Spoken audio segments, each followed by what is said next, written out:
Malaysia kini mengakui kegagalan dalam bernegara. Hal ini ditunjukkan dengan banyaknya problematika di dalam negeri yang menyangkut masalah sosial.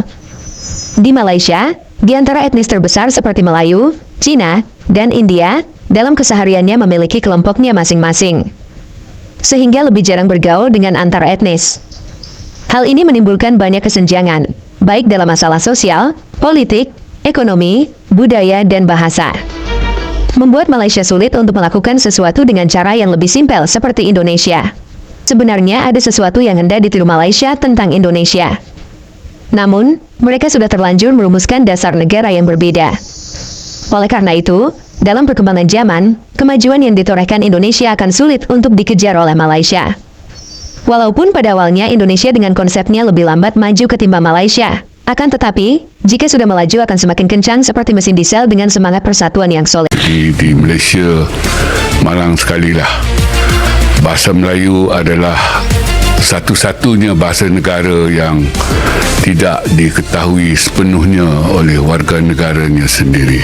Jadi saya kira cukup malang lah. Jadi kita dari satu segi kan, kita gagal dalam proses pembentukan negara bangsa. Maknanya untuk melahirkan, menghasilkan manusia Malaysia kan, dari aspek kebahasaan ini. Kita tak boleh jadi macam Indonesia yang semua orang berbahasa Indonesia kan.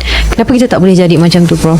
Kita tak boleh jadi macam tu sebab kita membina negara kita pada tahun 57 tu, apabila kita merdeka, dan juga semasa kita membentuk Malaysia tu, kita mengangkat dasar integrasi, sedangkan Indonesia dan lain-lain di Asia Tenggara ni, kecuali kita saja, semuanya mengangkat asimilasi. Jadi dasarnya tak sama. Kalau asimilasi, maknanya mereka yang bukan asal, sebagai contoh orang Cina, tidak dibenarkan untuk terus hidup sebagai bukan asal. Kita dapat lihat di Indonesia kan, orang-orang Cina di sana, Cina itu kasar, jadi mereka ganti dengan istilah Tionghoa. Orang-orang Tionghoa di Indonesia memang fasih berbahasa Indonesia. Betul, sebab dasar negaranya begitu, asimilasi, iaitu dan mereka juga atas kehendak perundangan perlu menukar nama. Dan kita tahu ada seorang Governor Jakarta yang nama Cinanya Ahok, Achong Ahok, nama nasional Indonesia dia Basuki Cahayapurnama. Walaupun itu bunyinya sastra, tapi Basuki itu nama Melayu kan, nama Nusantara lah. Dalam kehidupan nasional, beliau dikendaki meninggalkan nama Tionghoa yang dikenali sebagai Ahok itulah, dan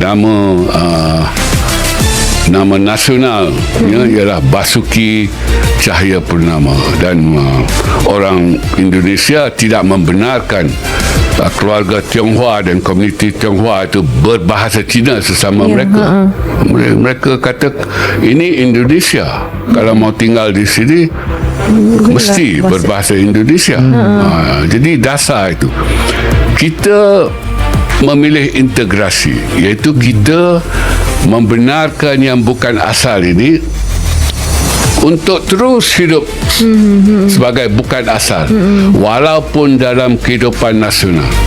Seperti orang Cina, mereka ada sekolah, kita beri nama sekolah bernegara, tetapi nama rasminya adalah sekolah kebangsaan, sekolah negara tu, jenis kebangsaan, maknanya separuh kebangsaan lah, ala-ala kebangsaan, tapi masih kebangsaan. Jadi selama-lamanya kita tak boleh jadi Indonesia lah, sebab dasar kita lain. Dasar kita integrasi. Sebenarnya integrasi dengan asimilasi ni dia berbeza jauh, langit dengan bumi. Bagi saya lah, untuk hasilan ataupun dengan izin outcome, penyatu paduan yang baik ialah asimilasi, bukan integrasi. Tetapi kita memilih integrasi. Jadi lihat saja tahap perpaduan kita hari ini.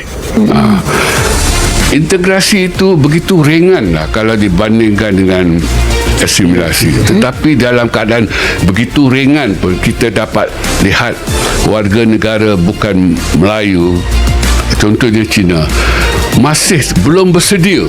Dah 67 tahun, beberapa keturunan dah belum bersedia untuk menerima struktur sosial Melayu, iaitu bahasa Melayu. Kalau terima pun untuk lulus peperiksaan saja, tidak lebih daripada itu. Jadi sebenarnya kita ada masalah di negara kita. Seperti yang saya katakan dan selalu saya katakan, kita gagal dalam beberapa aspek pembentukan negara bangsa. Kita nak bentuk manusia Malaysia tu, gagal kita.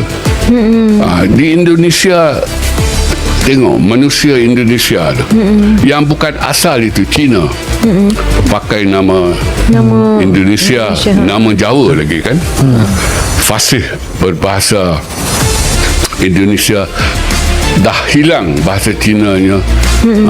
Jadi dari segi pembentukan negara bangsa, manusia Indonesia tu, mereka berjaya 100%. Kita tak berjaya. Kita masih ada warga negara yang, kalau bahasa kasarnya, sepatah haram pun tak tahu tentang bahasa negara. Betul. Pergilah ke Jinjang, ke Kepong dan sebagainya. Kalau dahulu orang Melayu sesat di Jinjang itu sampai malam, sesatlah di situ. Sebab berhenti tanya, tak akan dapat jawapan. Sebab mereka tak boleh berbahasa Melayu. Setiap warga negara wajib mempunyai pengetahuan yang baik terhadap bahasa negaranya. Itu fatwa bahasa lah. Maknanya kalau tidak, apa erti kerakyatan yang dipegang?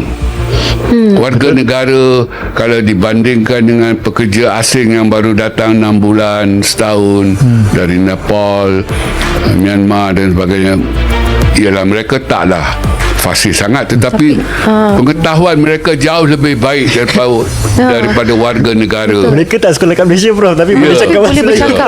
Ya, bahasa Melayu tak ada nilai ekonomi yang tinggi. Itu kita harus akui. Maknanya kita tak boleh nak bangga atas angin lah. Faktanya begitu kan. Maknanya dengan kita mengetahui bahasa Inggeris, dengan kita mengetahui bahasa Cina,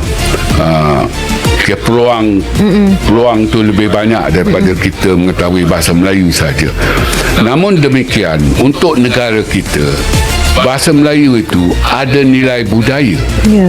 Ada nilai budaya.